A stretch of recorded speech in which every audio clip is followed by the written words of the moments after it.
Hi guys, Abhishek over here from world dogs artist studio. आज का जो subject है ना वो बहुत कॉमन है। वो इसलिए कॉमन है क्योंकि 5 ऐसा टिप्स हैं जो आर्ट करियर शुरू करने से पहले आपको जानना बहुत ज़रूरी है। कोई भी करियर शुरू होता है ना, वो शुरू तो हो जाता है मगर उसके बाद उसको कंटिन्यू करना, जो डेवलपमेंट्स हैं, उसका जो प्रोसीडिंग्स हैं, उसको मेंटेन करना बहुत मुश्किल होता है। जो फर्स्ट टिप है, फर्स्ट एंड फॉरमोस्ट टिप जो है वो ये है कि आपको पैशनेट होना है उस फील्ड के प्रति जिसमें आप परस्यू करना चाहते हो। एज एन आर्टिस्ट मैं फाइन आर्ट की बात कर रहा हूँ यहाँ। पैशनेट रहोगे, डिवोटेड रहोगे, मीन्स अगर आप मन के साथ, आपका आत्मा के साथ जुड़ के उस काम को करते हो तो बहुत आसान होता है उसमें सक्सेस पाना। अगर फाइन आर्ट में डिग्री करना है आपको, या आर्ट क्लासेस के लिए रेडी होना है, या कोई एग्ज़ाम्स के लिए रेडी होना है फाइन आर्ट के, तो उसके लिए उसके बेसिस पे जो उसका डिवोशन है या पैशन है उसमें पूरा तरीके से इंडल्ज होना बहुत ज़रूरी है। दूसरा टिप ये है कि फाइन आर्ट का डिग्री का ना 4 डिफरेंट पहलू होते हैं, पर्सपेक्टिव्स होते हैं। फर्स्ट पर्सपेक्टिव होता है फाउंडेशन ईयर का पर्सपेक्टिव। फाउंडेशन ईयर में आपको हर तरीके का मीडियम, हर तरीके का आर्ट फॉर्म सिखाया जाता है। फर्स्ट ईयर में होता क्या है कि आपके पास वुडन लेदर एक डिपार्टमेंट है जिसमें लकड़ी का और लेदर के कटिंग का काम होता है। आपको क्ले से मॉडल बनाने का काम होता है। आपको पत्थर को कर्विंग करने का काम होता है। पेंटिंग्स के अलग अलग डिपार्टमेंट्स होते हैं, Indian style of painting, western style of painting, इन दोनों का काम होता है।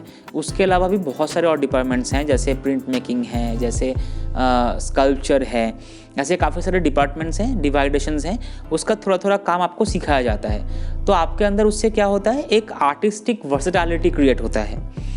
अगर आप आर्ट के प्रति पैशनेट नहीं हो, आपके फील्ड में पैशनेट नहीं हो, तो वो फर्स्ट ईयर आपके लिए बहुत टफ होगा कंटिन्यू करना, क्योंकि आपको हर चीज़ें करना पड़ेगा और बहुत डिवोटेडली करना पड़ेगा। काफ़ी सारे स्टूडेंट होता है कि मैं बोर हो चुका हूँ सर, हमारा पता नहीं, हम स्टक हो जाते हैं। स्टक नहीं होते हो आप पैशनेट प्रॉपरली नहीं हो इसलिए आप बोर होते हो, आप डिवोटेड प्रॉपरली नहीं होते हो इसलिए आप बोर होते हो। और बोर होते हो तो आपका क्रिएटिविटी का जो लेवल है वो डाउन होता चला जाता है। अब इसके अंदर कोई भी आप नुक्स निकाल दो, क्योंकि मैं भी मिस्टेक्स कर सकता हूँ, ऐसा नहीं है कि मैं मिस्टेक्स नहीं करता। तो आप उस मिस्टेक्स को ना पकड़ के इसमें से क्या सीख सकते हो, अगर उसको पकड़ते हो तो लॉन्ग टर्म तक वो सीख आपको काम देगा। मैं कोशिश करूँगा मेरे नॉलेज के बेसिस पे जितना बता सकता हूँ आपको, वो मैं बता ही रहा हूँ आपको, और आगे बता चलूँगा कंटिन्यूसली। और वर्ल्ड डॉग आर्टिस्ट स्टूडियो का मेन मोटो ही ये है कि जो नॉलेज आपके पास है उसको शेयर करूँ। उससे क्या होता है, वो शेयर करने से उसका वैल्यू बढ़ता है। तो सेकेंड पॉइंट का मीनिंग ये हुआ कि पैशनेट होने के बाद आपको कंसिस्टेंटली उसके पीछे काम करना पड़ेगा 4 साल तक मिनिमम, BFA कंप्लीट करने के लिए, bachelor in fine art complete करने के लिए, या आर्ट क्लासेस करना चाहते हो तो कम से कम एक लॉन्ग रन तक उस आर्ट क्लास को पैशनेटली, डिवोटेडली कंप्लीट करना पड़ेगा कंसिस्टेंसी के साथ। थर्ड पॉइंट ये है कि आप जो चीज़ सीखना चाहते हो ना, उसके अंदर बहुत सारे अलग अलग मात्राएं होते हैं। मतलब डिफरेंशिएट कर सकते हो आप कि आप क्या करना चाहते हो और कैसे करना चाहते हो। पोर्टफोलियो आपके पास है या नहीं है, अच्छा काम आप कर रहे हो या नहीं कर रहे हो, हर काम के फिनिशिंग ही दिखा रहे हो या उस काम का बीच का पोर्शन भी दिखा रहे हो, मतलब उसका जो स्टेप बाय स्टेप प्रोसेस है।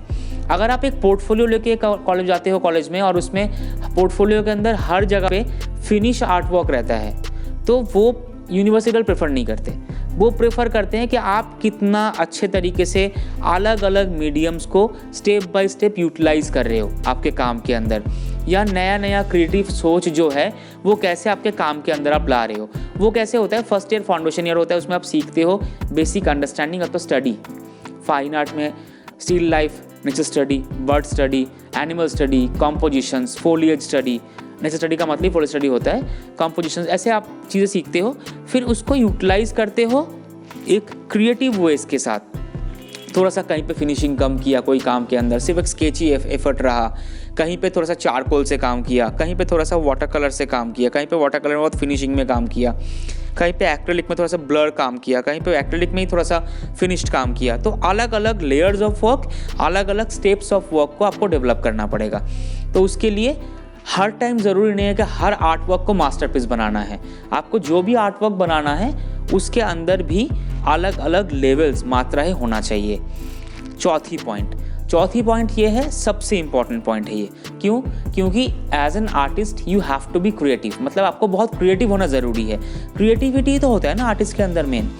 तो अगर क्रिएटिव नहीं बन पाओगे तो आप अच्छा आर्टिस्ट नहीं बन पाओगे। अच्छा इंसान जैसे नहीं बनोगे, जैसे अच्छा आर्टिस्ट नहीं बनोगे, वैसे ही क्रिएटिविटी का लेवल जो है वो पिन पॉइंट में होना चाहिए, प्रॉपर टॉप लेवल पे होना चाहिए कि आप एक अच्छा आर्टिस्ट बनना चाहिए तो आपका क्रिएटिविटी, आपका सोच में डेवलपमेंट होना चाहिए। क्रिएटिविटी का मतलब क्या हुआ? जैसे आप एक चीज़ को देखते हैं, मैं एक एग्जांपल देता हूँ। आपने एक घोड़ा देखा, आपको घोड़ा को बनाना है। अब उस घोड़ा को ज़रूरी नहीं है कि मैं एक्रेलिक में बना रहा हूँ तो बिल्कुल रियलिस्टिक एक घोड़ा बना दूँ। मैं एक घोड़ा बनाऊँगा जो देख के घोड़ा तो लगेगा मगर घोड़ा के जैसा रियलिस्टिक ड्राइंग नहीं होगा। या उसको बनाया तो उसके पीछे रीज़न क्या है? क्या मेरा ज़िंदगी जो है वो घोड़ा जैसा है? क्या मेरा ज़िंदगी जो है वो घोड़ा के चाल जैसा है? जो मेरा ज़िंदगी है उसमें जो मेरा प्रोसीडिंग्स ऑफ लाइफ है, क्या वो घोड़ा से मिलता जुलता है? या सोशल इम्पैक्ट क्या है? मतलब आपको पूरा नॉलेज गेन करना पड़ेगा। बहुत सारे बुक्स होते हैं। I already have lots of books over here, you can see. यहाँ पे द प्री रैफालाइट्स है, यहाँ पे गोवा है, उधर और भी बुक्स हैं ऑयल्स के रिगार्डिंग, एक्रेलिक्स के रिगार्डिंग। मेरे पास पूरा लाइब्रेरी है मेरा बुक का, आर्ट का, और मैं पढ़ता रहता हूँ रोज़। उसका रीज़न्स ये है कि मैं अगर नहीं पढ़ूंगा, मैं अगर नहीं देखूंगा, मैं अगर नहीं जानूंगा तो मैं सोसाइटी के साथ खुद को कोप नहीं कर सकता। मैं लॉन्ग टर्म तक रन नहीं कर सकता। लोग चाह क्या रहे हैं मेरे से, क्या जानना चाह रहे हैं, क्या देखना चाह रहे हैं मेरे पेंटिंग में, वो समझ नहीं सकता। और चौथी ईयर में होता है ये, जो लास्ट ईयर होता है ना, थर्ड ईयर से शुरू करके फोर्थ ईयर के एंड तक आपको प्रोजेक्ट फाइल रेडी करना पड़ता है आपके आर्ट कॉलेज के लिए, या आपका आर्ट क्लासेस भी करना चाहते हो उसके लिए भी। अगर कहीं भी आप सीखते हो, आपका गुरु जो भी है, मैं जैसे आपका गुरु हूँ अगर, तो मैं आपको 1 साल कराने के बाद स्टडी से हटा के क्रिएटिव पर्सपेक्टिव में लेके आता हूँ। तो क्रिएटिव पर्सपेक्टिव में आपको लेयर बाय लेयर आपका क्रिएटिविटी जो होता है वो डेवलप करने के लिए प्रोसीडिंग्स दिया जाता है। कुछ अलग अलग पढ़ाई कराया जाता है, जैसे एस्थेटिक ऑफ आर्ट है, हिस्ट्री ऑफ आर्ट है, फिलोसॉफी है आर्ट का, या उसके बाद ट्रेंड्स हैं आर्ट के, जैसे इंडियन कंटेम्प्रेरी आर्ट कैसा है, वेस्टर्न कंटेम्प्रेरी आर्ट कैसा है, मॉडर्न आर्ट का फॉर्मेशंस क्या है, पिकासो कौन है, विंसी कौन है, लियोनार्डो विंसी कौन सा पेंटिंग बनाया था, या उसका नाम विंसी क्यों है, उसका स्टोरीज़ क्या है, कैसे उन्होंने आर्ट करना सीखा। इंडियन स्टाइल ऑफ आर्ट में जोगन चौधरी कौन है, शुभा प्रसन्न कौन है, या फिदा कार्लो कौन है वेस्टर्न आर्ट में। इंडियन आर्ट में फ़िदा हुसैन कौन है, मकबूल फ़िदा हुसैन, या जो हमारे रिसेंटली अभी बड़े फेमस आर्टिस्ट हैं मार्केट में, शक्ति वर्मन जी हैं, और भी बहुत सारे आर्टिस्ट हैं। बहुत सारे आर्टिस्टों के नाम बता सकता हूँ मैं आपको। इसका रीज़न ये है कि मैं नॉलेज है। तो ये नॉलेज गेन करना, टाइम के साथ साथ, न्यूज़ के साथ साथ कंटेम्प्रेरी फील्ड में काम को डेवलप करना, गैलरीज़ को मिलना, लोगों के साथ मिलना, सोशली अपने आप को प्रमोट करना, दिखाना कि मैं पेंटिंग्स बनाता हूँ और मैं पेंटिंग्स अच्छा बना सकता हूँ अपने हिसाब से। You are not the best one but you can do the best for your self. So इतना आपको दिखाना बहुत ज़रूरी है। तो चौथा पॉइंट ये हुआ। और 5वां टिप ऐसा है जो इम्पॉर्टेंट है मगर इसको समझने में थोड़ा टाइम लगेगा आपको। उसका रीज़न ये है कि हर चीज़ आप एक दिन में समझ नहीं सकते। हर चीज़ को आप अभी खड़े होकर, अभी के पर्सपेक्टिव में खड़े होकर नहीं समझ सकते। जो 4th ईयर में है उसके लिए बहुत आसान है, मगर जो 1st ईयर 2nd ईयर में है उसके लिए टिप समझना थोड़ा मुश्किल है। वो टिप ऐसा है कि आपको ना बाहर जाना पड़ेगा। जो गुरु से आप सीख रहे हो उस गुरु के अलावा भी और गुरुओं के पास और आर्टिस्टों के पास, रिनाउंड लोगों के पास जो मार्केट में एक अच्छा लेवल पे काम कर रहे हैं, उनके साथ जाके काम को देखना पड़ेगा, अंडरस्टैंड करना पड़ेगा कि उनके स्टाइल ऑफ वर्क क्या है, क्यों वो सक्सेसफुल हैं। ये थोड़ा सा मतलब थ्योरीज क्रिएट करता है कि आप अपने गुरु को प्रेफर नहीं करते। नहीं, मैं गुरु को प्रेफर करता हूँ, मगर जब तक आप 10 अलग अलग चीज़ों को एक साथ नहीं देखोगे आप उसमें से बेस्ट को चुन नहीं सकते। तो इसलिए जो 3rd ईयर या 4th ईयर में है उनके लिए ये टिप है कि आप लोग पहला 3rd ईयर तक तो गुरु के पास सीखो, अच्छे से उनको रेस्पेक्ट करो, उनका रिगार्ड्स करो, उनके साथ रह के उनसे काम सीखो।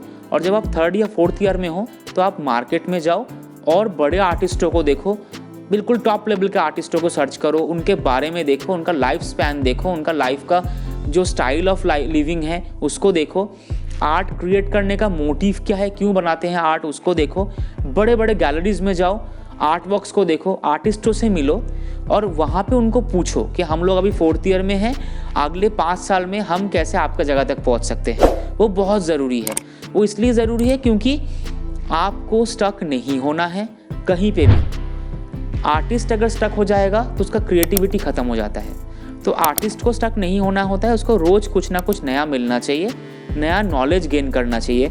और जब आप आर्ट के फील्ड में हो ना, तो सिर्फ आर्ट का बुक्स नहीं, कोई भी बुक्स हो, वो पोएम हो, वो लिटरेचर हो, वो स्कल्पचर्स के अलग अलग पर्सपेक्टिव्स और डायमेंशंस हो, वो मैथमेटिक्स का क्लैरिफिकेशन हो, आपको उसके बेसिक अंडरस्टैंडिंग को समझना पड़ेगा। क्योंकि आप आर्टिस्ट हो, आपको मार्केट में जाना है, अलग अलग क्लाइंट से डील करना है, बड़े लेवल पे आपको काम करना है, बड़े बड़े काम करने हैं, उसमें आपको प्रोपोर्शंस का ध्यान रखना पड़ेगा। तो हर चीज़ का आपको ज़रूरत पड़ेगा। इंट्रिकेट चीज़ें हैं, इंडिविजुअल एस्पेक्ट्स हैं उसके, और उसके इंडिविजुअल ना कोइंसिडेंसेस हैं। तो आपको उस चीज़ को अंडरस्टैंड करने, उसके हिसाब से काम करना पड़ेगा। तो ये 5वां टिप है। तो 4 टिप जो मैंने पहले बताया वो तो आपके बेसिक टिप्स हैं जो आपको करना ही करना है। 5वां टिप ऐसा है जो आपके ऊपर डिपेंड करता है कि आप किसके पास सीख रहे हो। अगर आप इंडस्ट्री टॉप किसी के पास सीख रहे हो या क्रिएटिव लेवल पे सबसे टॉप क्लास बंदे से सीख रहे हो, तो आपको बाहर जाने का ज़रूरत नहीं है। ही विल गाइड यू, ही और शी विल गाइड यू। अगर आप सेम चीज़ नहीं कर रहे हो तो आपको उससे भी बड़े लोगों के पास पहुंचना पड़ेगा जो मार्केट में रोज़ काम करते हैं, एग्जीबिशंस करते हैं, वर्कशॉप्स करते हैं, और बड़े बड़े लोग जिनके नाम है मार्केट में, वहाँ तक रीच करना है आपको। अगर वो आपको जानेंगे तो आपको वो ध्यान रखेंगे, और लॉन्ग टाइम में जाके आपके काम के लिए आपके जो डेडिकेशन है, पैशन है, आपका जो फील्ड है, जो आपका प्रोफेशन बनना जा रहा है, तो उसमें आपको बहुत सपोर्ट मिलेगा। तो फर्स्ट पॉइंट क्या रहा? पैशनेट होना है, डिवोटेड होना है। दूसरा पॉइंट क्या रहा? कंसिस्टेंटली डिवोशन को कंटिन्यू करना है। तीसरा पॉइंट क्या रहा?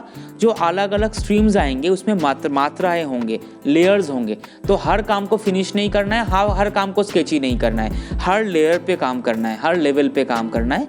और चौथा काम ये हुआ कि क्रिएटिविटी का जो पर्सपेक्टिव है, जो creative aspect of your fine art painting journey है, उसको डेवलप करना रोज के हिसाब से, कंटेम्पररी न्यूज़ के साथ, टाइम के साथ, एरा के साथ उसको डेवलप करना पड़ेगा। अब एरा क्या है, टाइम क्या है, कंटेम्पररी फील्ड क्या है, मॉडर्न आर्ट का फॉर्मेशंस क्या है, ये आपको अलग वीडियो में हम बताएंगे। नेक्स्ट जो वीडियोस आएंगे उसमें आपको दिख जाएगा कि हम लोग किसके बारे में इसमें बात कर रहे हैं। इंडिविजुअली हर एक सब्जेक्ट के ऊपर हम लोग बात करेंगे। और वर्ल्ड ऑफ आर्टिस्ट स्टूडियो का मोटो ये कभी भी नहीं है कि हम लोग कुछ चीज़ें छुपा के आपसे रखें और बताएं ना। जितने लोग हमसे सीख सकते हैं आप सीखो। जहाँ आपको लग रहा है कि आप उस पर्सपेक्टिव को जानते हो, वहाँ पे अपने आप को स्टक मत करो। फिर भी हमारे बातों को सुनो और भी आर्टिस्टों को सुनो। उससे क्या होता है, आपका कुछ ना कुछ डेवलपमेंट आता रहता है जो आपको पता भी नहीं चलता है। कि आप आज मेरे को सुन रहे हो, उसका रीज़न है आपको नहीं पता तभी मैं सुन रहे हो ना आप मुझे। तो वैसे ही आप सोचो कि मेरे को कुछ नहीं पता, मैं जानना चाहता हूँ। एक चीज़ को 10 बार सुनोगे तो उसमें से कुछ ना कुछ गलतियाँ निकले, कुछ अच्छा चीज़ निकलेगा। अच्छाई को रखना है, गलतियों को हटाना है और अपना लाइफ को आगे लेके जाना है।